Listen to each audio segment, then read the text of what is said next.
مشاهدينا مساء الخير.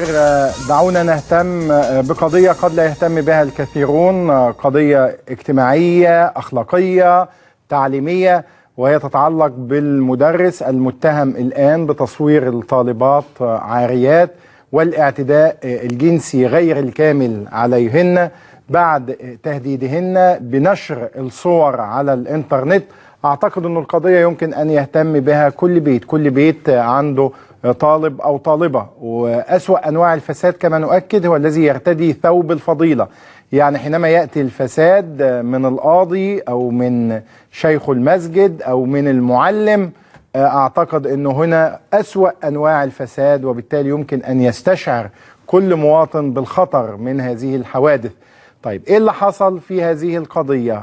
كيف يقوم مدرس بتصوير الطالبات عاريات؟ ايه اللي حصل في النيابة؟ ايه نص اعترافاته حينما تمت مواجهته؟ معايا استاذ حمدي الشريف محامي الطالبات المعتدى عليهن. استاذ حمدي اهلا بيك.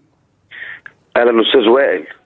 استاذ حمدي، اولا تفاصيل الواقعة، يعني لو حبينا نقدمها كما هي في المحاضر وفي اوراق النيابة، كيف يمكن أن يتجرد مدرس من كل القيم والأخلاق، من أبسط حتى قواعد القيم والأخلاق والمبادئ، ويقوم بتصوير الطالبات وتهديدهن والاعتداء الجنسي غير الكامل عليهن بعد ذلك؟ أستاذ وائل، أنا في البداية بحييك وبحيي برنامجك المحترم وأثني على دورك الوطني في كشف الحقائق للرأي العام. سيادتك على ضوء التحقيقات اللي أجرتها النيابة العامة بالأمس مع هذا الذئب البشري الذي أدخل الفزع والرعب في نفس كل أسرة مصرية لديها بنات في الثانوية العامة. هذا المعلم الملتحي الذي لا يستحي وهو يؤكد أنه ينتمي إلى الدعوة السلفية، والذي طمس الله بصره وبصيرته وأنساه أن يمحو دليل إدانته من على هاتفه المحمول، والذي ضبط بحوزته أثناء تنفيذ أمر الضبط والإحضار بمعرفة قوة مركز شرطة أبو المطامير بمحافظة البحيرة. يعني كل الصور اللي قام بتصويرها للطالبات عثر عليها على تليفونه المحمول، وسعادتك يعني كان ضبط معه فلاشة بذاكرة إلكترونية عليها صور ل4 فتيات، وهذه الصور في أوضاع مخلة. وواضح من الصور سعادتك ان بعض الفتيات اللي هو التقط لهم الصور كانت تبدو عليهم او عليهن علامات الحزن. يعني الصور بتكشف انه عنصر الضغط والترهيب كان موجود وبقوة. الامر الاخر ان تليفونه المحمول اللي ضبط معاه اثناء تنفيذ الضبط والاحضار كان يشتمل على 257 مقطع مسجل بينه وبين الفتيات والسكرتيرة اللي هي بتجهز له جدول الدروس الخصوصية. يعني في سكرتيرة بتجهز له هذه العمليات الحيوانية الشيطانية، ولا بتجهزها له كدروس دون أن تعرف ما يقوم به؟ لا، هو سعادتك بيستغل السكرتيرة في انه بيتصل بيها فلانة وصلت عندك، طيب لما توصل عندك رنيلي علشان انا عايزها، وهكذا.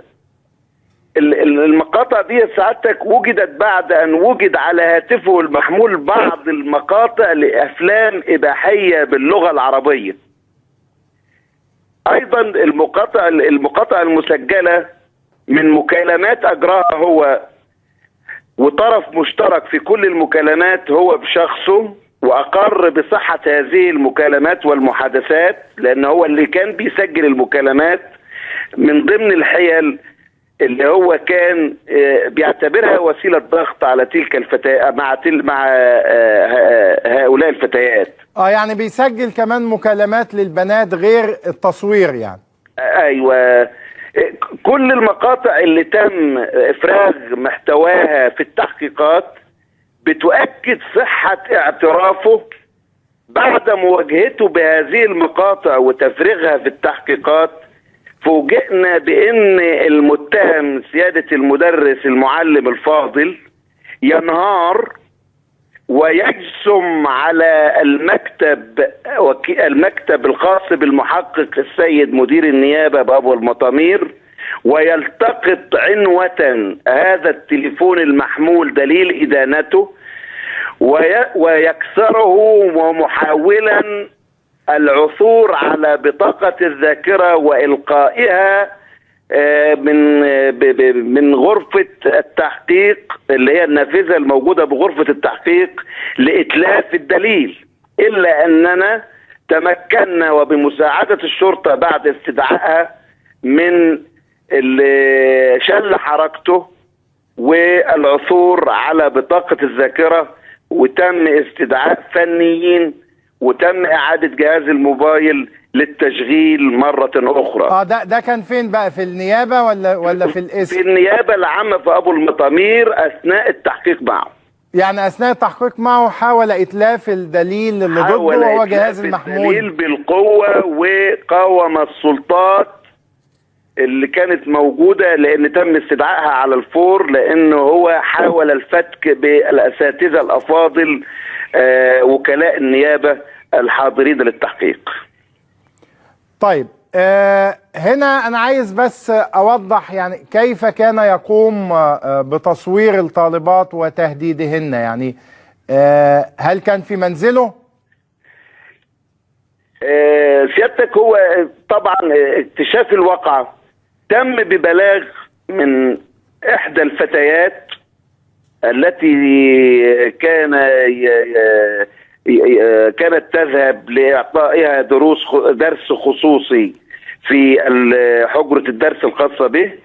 ما ان وصلت إليه حتى قام باستدراجها بعد أن أوهمها بأنه مريض بمنزله وزوجته مقيمة معه، وهذا على غير الحقيقة. اتصل بها تليفونيا وقال لها أنا النهاردة مش موجود في حجرة الدرس، أنا يا ريت تجي لي البيت وأنا عايز أنظم لك جدول تاني. فالبنت كانت بتروح، فما أن تدخل باب الشقة، طبعا أنت عارف سعادتك احنا كمجتمع ريفي في مركز أبو المطامير أحد مراكز البحيرة، يعني كعائلات وقبائل متشابكة، بتجد ان البنت مش بسهولة جدا انها تدخل على راجل مش موجود بمفرده. كان يوهمها ان ولادهم موجودين معاها جوه في البيت، فالبنت بتطرق الجرس، تضرب الجرس، يفتح لها ويقول لها يا ام فلانه تعالي في ضيفه وصلت، ومفيش ام فلانه اللي هي المدام بتاعته مش موجوده في البيت. البنت بتدي الامان وبتدخل عنده البيت، ما ان تدخل الشقه حتى يغلق الباب عليها. وسعادتك طبعا ده كان تحت تاثير السلاح لانه كان عنده طبنجه، ويحاول بالقوة التقاط صور لها في الحال، وثم يجلسها في الانتريه الخاص به، وبعد شوية يحاول يفوقها لان البنت بتذهل ويحصل لها حالة اغماء، ويقول لها لا انا كنت بهرج معاكي، ده المسدس ده مسدس صوت وانا مفيش اي حاجة، وانت ثقي تماما ان الصورة اللي انا التقطتها لك ديت انا مسحتها. وبعد شوية يوريها صور لفتيات أخريات تتعرف عليها الطالبة إنه لأنها على أساس إنهن زميلاتها في المدرسة. في نفس الأوضاع اللي هو مارس عليهم كافة الحيل من أجل الحصول على صور تخدش حياء هؤلاء الطالبات.